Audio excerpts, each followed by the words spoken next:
see the new girl? Yeah. The in crowd. We can go in here and get as crazy as we want. They bring new meaning to rich. You would kill in that dress. Sexy. I don't know her. She's not your friend. And drop dead gorgeous. I brought you in, I can easily throw you out. If only she would go away. Hey folks, welcome back to Unfinished Business Television. Deep, dive, where we talk about sometimes obscure, but pretty well-known movies of the past, where we give them a second chance of reviewing them and talking about unknown trivia, things about the production. And I am your host, Jeff Galish of Unfinished B2 on social media. And with me, as always, is Andre Joseph of AJ Epics Productions. The only thing missing from the movie we're talking about today is Joe Pantoliano. Okay, that kind of gives a hint because he's talking about the original, The In Crowd, with Joey Pants from the 1980s. But we're not talking about that film. We're talking about The In Crowd from the year 2000, directed by Mary Lambert of Pet Sematary fame. This film, or as I like to call it, a WB thriller, stars Susan Ward, Laurie Herring, Matthew Settle, Kim Murphy, J.R. Ferguson, A.J. Buckley, Catherine Town, and Aaron Bartlett. This is a thriller set up at a country club for the summer where a young lady who has just gotten out of a mental institution is working as the staff when one of the most popular, I guess, college-age cliques finds a fascination with her, and soon they're best friends until she crosses her and she tries to destroy her, and finding out there's murder in her past. Okay, it's my pick. I will explain why I like this film or picked this film. This was one of those movies, I guess today you'd call it straight to streaming or one of those types of thrillers. Back in the day, this was released in theaters for about 2 weeks. And then, a few months later, it was on DVD. And I was always interested in seeing this movie in theater. And I'll admit, it was eye candy that made me want to go see this film. And then this was back in the days when I bought DVDs unseen if I was interested, and it had an audio commentary track. And so it was part of like my film school. And oh, what a film it is. I recently rewatched it because cable had been playing it. And just watching this movie, so many memories and just so bad. This is a Lifetime movie, pretty much. Like, now that they embrace their cheesiness, this would have been a natural pick. Because, again, even when I watched the film the first time, I thought, why would the head of some medical department that is a mental hospital really want to rehab this girl and then have her work at his country club? And, once if you just hearing that, like, watching this movie now, this would probably star Sydney Sweeney. If this movie was made now, because really made $100 million. Exactly, because the allure of this movie is the good-looking women, and for the girls, the guys in this movie, which they're such a date rapey looking bunch. That's why I feel like girls didn't go see this movie. I think it was mostly guys like me who were like, "These chicks are hot." At the time, it was like, I gotta see this on the big screen because this is a thriller that is PG-13, except I believe Susan Ward has a nude scene, very fast nude scene. And that probably made it an unrated edition on DVD, but I don't think that was in the theatrical release. Susan Ward, I will say, I remember from Malibu Shores, which was a Aaron Spelling soap opera that starred his son. One of the guys from the Mickey Mouse Club, Carpenter, and Susan Ward was like the best friend hottie in the background. So that is where I remember her from. Some of you might remember her from Shallow Hal. That was the girl Hal had a crush on until he met Gwyneth Paltrow's character, who was his neighbor. She's had bit roles in many other things, but she was the main reason I wanted to see this film because I was convinced she was going to be the next big thing at the time. And the lead, Lori Herring, she's a good actress, but I don't know. Somewhere in the film, the plot line has it that, okay, here's the thing I don't understand. Now, spoilers for this film. That she reminds Susan Ward's character of her sister, who Susan Ward murdered, but now has this romantic obsession with. Like that didn't make any sense to me even watching it then. So I think whenever I watched it for the campiness and ridiculousness of it. But before I go any further, because there is a little bit more to go into, what did you think of this film, Andre?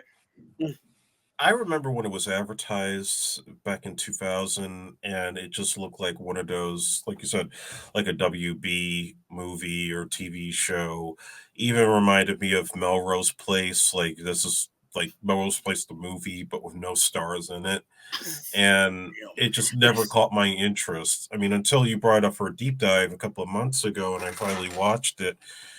My God, this really could have been a softcore porn if they really wanted to. This was just so horribly acted, but a lot of eye candy, especially for the ladies. A lot of eye candy for that. Never made sense to me that, okay, you have this set up in the beginning with this woman in the mental institute, and Daniel Hugh Kelly wants to help her. So, come work in my country resort. And she adjusts to the job, befriends this Kardashian looking chick. And we don't really get any true action until like maybe 45 minutes or even an hour into the movie, where there's actually like this mystery going on of somebody getting whacked left and right. That didn't make a whole lot of sense to me. And, it just was like the performances are as wooden as they could be. It was definitely catered to a TRL crowd back in those days. When there's not really any cool pop music in there. There should have been some room for that.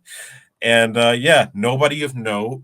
So it clearly killed a lot of careers, even though Susan Ward, I believe, married the producer's son after this movie, or one of the actresses did. So they don't have to worry about money ever again after this.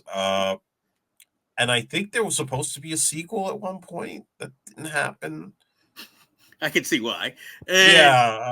Wouldn't be surprised, but they could probably remake this any day now, for all we know. I don't want to see Daniel Hugh Kelly fornicating. I don't know why they thought that was something that was going to make money. It just was everything you just said. This is a fucking Lifetime movie now. Like, there's nothing exciting. There's no depth. The most interesting thing is that the main girl's from a mental hospital, and she has a conscience. That's it. Well, that's the thing. This movie is not subtle at all. No. And I find it interesting. Susan Ward's character seems to, I guess, be sexual with whatever. It will get her further. Men, women. But she seems more lesbian. And Lori Herring's character seems more, like single sex. Like she's only interested in ladies. Even though they try to make her seem like she's more the straight one in this relationship. So it feels like that's the only thing in this film that settles that maybe secretly it's an LGBTQ plus film. Coming from the director of Pet Sematary, I expected maybe a little bit better than this, like more subtlety. Like if you told me this was written by Darren Star, I'd be like, I see it. Because like even in the first scene, when they're talking to her, I guess to get her paroled from the mental health, and then him being the main doctor and throws like a golf tee at her, like, wow, really subtle that he was like pulling for her. Why don't you throw a candy bar while you're at it? Oh, because then that would just be mean. But the thing was, his character, I don't understand his character's motivation. Like, I just really want to see her win, but I don't mind sleeping with this college-age girl on the Where's side. your wife? Exactly. It would have made, script-wise, it would have made more sense if he had been at least attracted to Lori Herring's character. But then, I guess, when his character is murdered, it wouldn't have been as innocent.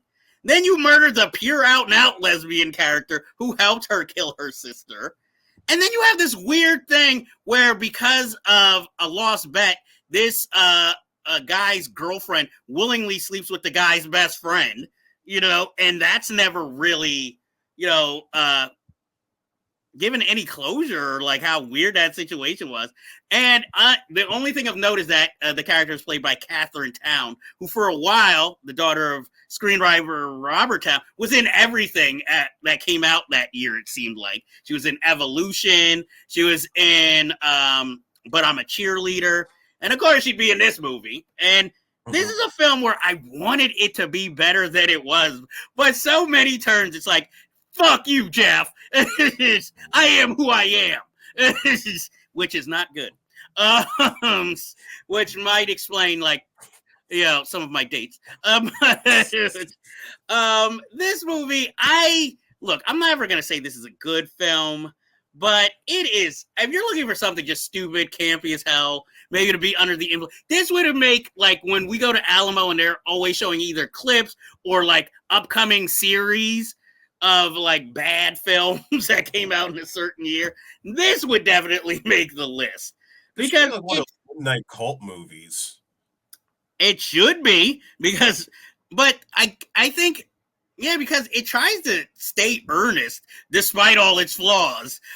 And I think Mary Lambert is a good director, but I just think, I don't know if she signed on because of the material or if she was a last minute replacement. She's done better. It needed Tommy Wiseau. Well, you kind of get Tommy Wiseau with Taylor Negron as the gay dressmaker with the weird New Orleans accent for no reason. Oh, hi, Mark. It was I don't know why. Surprisingly, or not surprisingly, they wanted Sarah Michelle Gellar to star in it, and she turned it down. Oh, wise decision. I would have rather her did this than that witch movie, Simply Irresistible. So she could show her boobies? I think she would have played the mental hospital girl. So, no, maybe she wouldn't have met Freddie Prinze Jr. I don't know. Because there was an original director, John Raffo, who was the screenwriter of Dragon, the Bruce Lee story, The Relic, and he only directed Johnny Skidmarks before this. I don't know what happened that either he quit or got fired. He must have had some good ideas. Probably. Like you said, there was a planned sequel. And I think it could have worked if this had been remember when HBO had those originals on Fridays and Saturdays that they self-produced? If this would have made it there, first of all, there would have been more nudity. And it could have been like Rose McGowan and Devil in the Flesh, where they made a sequel to that one. This could have been a series with Susan Ward's crazy character. And if Susan Ward wouldn't have came back for a sequel, they could say, oh, she's changed in the mental hospital. So then you get whoever the new actress is. This could have been Poison Ivy for another generation. And it could have had the two Coreys. I don't think even you could have got Feldman. Haim might have still been in the throes of drug addiction at this point. Because I remember when he was in that teen show Werewolf by Night, and he had a cameo on that show playing himself. That shows you how the mighty have fallen. But Corey Feldman's always still working. You might have to put one of his songs in there. But he could have played Daniel Hugh Kelly's role. I'd be like, why is this pale guy working at the mental hospital? I would have more believed him as the orderly who Susan Ward seduces in the end. That makes it seem like there will be a sequel. But that's really all the trivia I have of this. I don't know. Maybe I just like bad movies. Because nothing wrong with a bad movie every now and then. Yeah, I have a soft spot in my heart for this one. It's not good, but I will give it this. It's entertaining if you just want eye candy. And crazy plot twist. Because like I said, if this had been made today, it definitely would have been a Lifetime movie, maybe a BET movie if you put all black people in it at a country club. I think I see some potential. Why not? They would do it as a comedy. As maybe they should, but a good comedy. A very good. Not comedy. A family comedy like they're trying to do with Don't Tell Mom, The Babysitter's Dead, the remake. No. you know, you can maybe get, no, let me not go there. I was gonna say maybe you could get Nicole Richie for this. But I might try to shop this as an all black remake. But like I said, I enjoy it. I can't honestly recommend it for its filmmaking, but if you like cult or kind of cheesy movies, and a lot of you do, because a lot of you have lifetime subscriptions, so I'd say go see this. Andre, do you have any final words on the film? Yeah, the group Envious should have done the soundtrack. That would have been interesting. It would have felt like that trailer for 13th Warrior. Yeah, I think they would have sold it better. Do you have a favorite scene? There is one. I'm trying to think. Probably when Daniel Kelly's getting beat up with the broom. Maybe that's about it. Do you have something against Daniel Kelly? He's like a very stiff wooden actor. Okay, those are your words, not mine. Come on the show, Daniel Kelly. Yeah, so he can insult you more. You and Mark Harmon. He ain't coming on. He's got NCIS money. Yeah. You don't need to talk about shit. Oh, wow. Summer school is not shit, sir. My favorite scene is one of the biggest ridiculous, where they see a snake and they're all scared, and then Lori Herring character just takes it, and then there's a close up on her eyes for no reason. I was like, even though I'm not a filmmaker, even I was like, "What's up with that?" To quote Kenan Thompson. So I'm like, look, just give it a chance. It would, I guess, some people would say it's a Lifetime movie. It's definitely a Tubi movie if you watch it. I think people should give it more of a chance so it can grow into a cult thriller, out there. And I say we should be behind the all black remake of this movie. I also say Tess Harper should come on the show. She's one of my favorite character actresses. Yes, she had the small role as the other doctor, who they must. I feel bad she's even in this. It's a paycheck. She's like the most esteemed cast member here. So, unless you want to count Aaron Bartlett, hey, how you doing? Or J.R. Ferguson, who was the son on Evening Shade, here with long hair, or Catherine Town, or the producer's son's wife now, Susan Ward. Most of these people are not working, so they could easily come on here. Matthew Settle tried to work, but once you have this in, I Know What You Did Last Summer Part 2, or I Still Know, it wasn't exactly blazing at the box office. So that was 2 bombs in a row, so I don't know. But if anybody from the cast wants to come and be interviewed, willing to talk, because I like the movie, probably not for the ways I should. I like it. So that is The In Crowd from 2000. And that wraps up today's episode of Unfinished Business Television. Deep. Dive. We hope you enjoy it. So please watch, share, comment, and subscribe, please, so we can keep bringing episodes like this to you. And that ends this episode. So until next time, we bid you adieu. If you like this review, please be sure to like and hit subscribe to be alerted to new episodes in the future.